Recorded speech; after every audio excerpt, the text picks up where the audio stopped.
और एक स्टूडेंट्स, आज हमारा टॉपिक है स्पेक्ट्रम। आपने बारिश के बाद कहीं आसमान पे एक रंगों की पट्टी देखी होगी जिसको हम रेनबो कहते हैं। वो एक बेस्ट एग्जांपल है किसकी? स्पेक्ट्रम की। हमें लाइट या कलर वही नज़र आते हैं जिनकी वेवलेंथ है कि रेंज 400 नैनोमीटर से 800 नैनोमीटर तक हो। इस रीजन को, जिस रीजन के अंदर हमें कलर्स नज़र आते हैं, उस रीजन को हम विजिबल रीजन कहते हैं। सूरज से बेशुमार रेडिएशंस निकलती हैं जिनकी एनर्जी डिफरेंट और वेवलेंथ भी डिफरेंट होती है। सबसे ज़्यादा एनर्जी वाली रेज़ जिनकी वेवलेंथ बहुत कम होती है वो कॉस्मिक रेज़ कहलाती हैं। उसके बाद गामा रेज़ आती हैं, उसके बाद एक्स रेज़ आती हैं और उसके बाद यूवी रेज़ आती हैं। ये वही यूवी रेज़ हैं जो यहाँ ऊपर ओजोन तक पहुँच जाती हैं, और अगर ओजोन लेयर ना हो तो फिर ये ज़मीन तक भी पहुँच सकती हैं। और उसके बाद जो रेज़ या जो सूरज से निकलने वाली जो वेवलेंथ्स हैं वो जो ज़मीन तक पहुंचती हैं वो 400 नैनोमीटर से लेके 800 नैनोमीटर तक की वेवलेंथ उनकी होती है। इस रीजन के अंदर जितनी भी लाइट है वो हमें विजिबल लाइट यानी वो रोशनी हमें नज़र आती है। और इसके बाद जो ज़मीन से टकराती हैं तो ये रेज़ अपनी एनर्जी लूज़ करके इनसे आगे जो रेडिएशंस निकलती हैं वापस, वो इंफ्रारेड रीजन्स में उनकी वेवलेंथ आती है। इंफ्रारेड के बाद माइक्रोवेव रेज़ होती हैं जिनकी वेवलेंथ बहुत ज़्यादा और एनर्जी बहुत कम। सिमिलरली इसके बाद रेडियो वेव्स आती हैं जिनकी एनर्जी बहुत ही कम और वेवलेंथ बहुत ज़्यादा होती है। तो इट मीन कि जब भी आप वाइट लाइट को जब आप देखते हैं तो इसका मतलब ये है कि उसके अंदर मुख्तलिफ वेवलेंथ्स की रेडिएशंस मौजूद हैं। उसको आप कैसे चेक कर सकते हैं? तो लाइट को आप एक प्रिज्म में से गुजारें और उस प्रिज्म में से गुजरने के बाद जिस लाइट की वेवलेंथ जो है वो कम होगी तो वो बेंड होगी ज़्यादा। तो इस तरह बेंडिंग के ऊपर डिफरेंट तरह की ये वेवलेंथ्स अलहदा हो जाएंगी और जो वेवलेंथ अलहदा होंगी वो हमें कलर्स नज़र आएंगे। सबसे जो कम वेवलेंथ इसमें से होगी वो वायलेट को शो करेगी, उससे ज़्यादा वाली indigo, then blue, then green, then orange और फाइनली 800 जो नैनोमीटर वाली होगी वो कौन सा कलर शो करेगी? वो रेड कलर शो करेगी। तो ये जो वाइट लाइट हमने प्रिज्म से पास की और फिर वो डिफरेंट कंपोनेंट्स के अंदर, जो पहले एक ही वाइट लाइट थी अब डिफरेंट कंपोनेंट्स के अंदर वो स्प्लिट हो गई।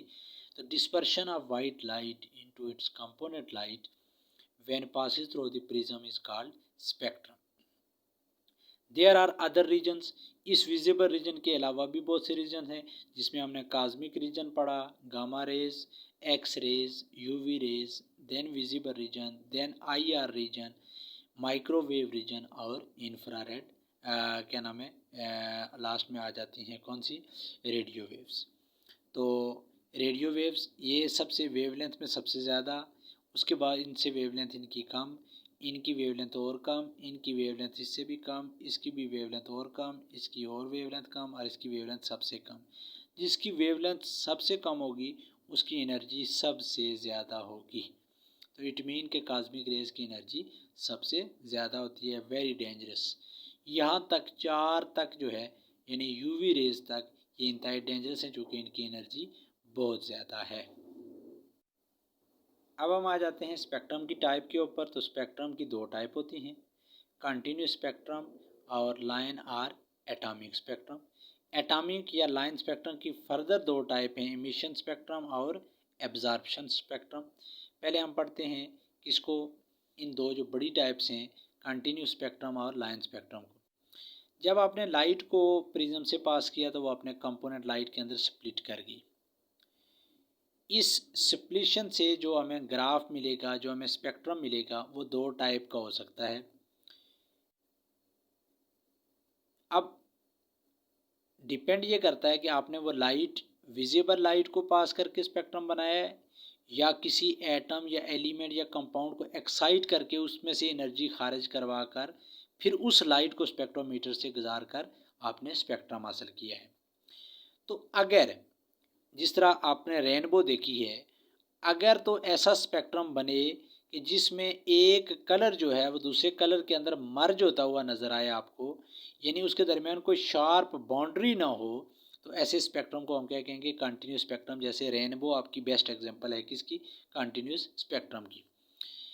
Colours are diffuse into each other, उसमें आप गौर से देखेंगे तो आपको एक कलर दूसरे कलर के अंदर मर्ज होता हुआ नज़र आएगा। लेकिन अगर आप जस्ट एक सरसरी नज़र से देखेंगे तो आप कहेंगे ये कलर यहाँ तक है, दूसरा यहाँ तक है। लेकिन जब आप उसके ऊपर कंसंट्रेट करेंगे तो आपको एक कलर दूसरे कलर के अंदर मर्ज होता हुआ नज़र आएगा। It is the characteristic of matter in bulk, ये ज़्यादातर चूँकि फ़िज़ा में वाटर वेपर्स भी मौजूद हैं, डस्ट पार्टिकल भी मौजूद हैं, तो लाइट उनके साथ जब इंटरेक्ट करती है तो they act like an prism, like a prism, और फिर वो से वो एक स्पेक्ट्रम जनरेट होता है। जबकि लाइन स्पेक्ट्रम के अंदर जब आप किसी भी एटम को, यानी एटम के अंदर इलेक्ट्रॉन मौजूद है, उसको आप हीट अप करते हैं तो वो ऊपर वाले शेल में, उससे ऊपर वाले शेल में जब वो डी एक्साइट होता है तो वो रेडिएशन इमिट करता है। जब इन रेडिएशंस को आप स्पेक्ट्रोमीटर से गुजारते हैं तो आपको डिस्टिंक्ट लाइन वाला स्पेक्ट्रम, ये वाला स्पेक्ट्रम आपको मिलता है। इसको हम लाइन स्पेक्ट्रम या एटॉमिक स्पेक्ट्रम कहते हैं, चूँकि ये एटम का स्पेक्ट्रम ही है। ये शो करता है कि इलेक्ट्रॉन ने कहाँ से कहाँ जंप किया, कौन सी रेडिएशन, किस वेवलेंथ की रेडिएशन उसने इमिट की है। जैसा कि सोडियम है तो ये दो लाइंस कंटेन करता है, जिसमें येलो लाइंस हैं।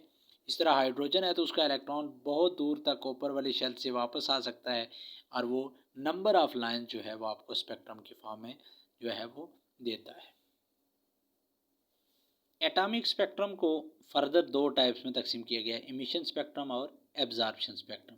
इमिशन स्पेक्ट्रम क्या है, अगर आप ये जो रेडिएशन रिमूव हो रही हैं इलेक्ट्रॉन की डी एक्साइटेशन से, इनको स्पेक्ट्रोमीटर से गुजारते हैं और आपका जो स्पेक्ट्रम आपको मिलता है यहाँ पे, जब ये सैंपल से निकली है रेडिएशन, इनको आपने स्पेक्ट्रोमीटर से गुजारा है जिसके अंदर डिटेक्टर भी लगा हुआ है, और आगे जो स्पेक्ट्रम मिलेगा उसमें अगर आपको लाइंस जो हैं वो ब्राइट नज़र आएँ और पीछे सारा बैकग्राउंड आपको ब्लैक नज़र आए तो उसको हम कहेंगे इमिशन स्पेक्ट्रम। आपने देखा होगा जब आपका कोई एलईडी यानी टीवी वगैरह ख़राब हो जाए तो उसकी स्क्रीन सारी ब्लैक हो जाती है, और आपको उसके ऊपर वाइट लाइट नज़र आती हैं। तो ये आप उसको जहन में ऐसे रखें कि इस तरह का बनता है स्पेक्ट्रम, जिसको हम कहते हैं, कौन सा स्पेक्ट्रम है, उसको हम इमिशन स्पेक्ट्रम कहते हैं। और अगर ऐसी रेडिएशन उसी तरह आप पास करें और फिर वो स्पेक्ट्रोमीटर से पास करें और जो आपको स्पेक्ट्रम मिले उसमें बैकग्राउंड सारे का सारा ब्राइट नज़र आए और लाइंस आपको डार्क नज़र आए, तो वो आपका कौन सा स्पेक्ट्रम होगा, एब्जॉर्प्शन स्पेक्ट्रम होगा। यानी lines are dark and background is bright होगा। तो ये बात भी आपने जहन में रखनी है कि आप एक ही सब्सटेंस के इमिशन स्पेक्ट्रम भी हासिल कर सकते हैं और उसका आप एब्जॉर्प्शन स्पेक्ट्रम भी हासिल कर सकते हैं। तो हम नेक्स्ट लेक्चर में हाइड्रोजन का स्पेक्ट्रम इन डिटेल पढ़ेंगे, जिसकी बेस के ऊपर हम Lyman series, Balmer series, Pfund series, Paschen series और ब्रैकेट सीरीज़ के बारे में पढ़ेंगे।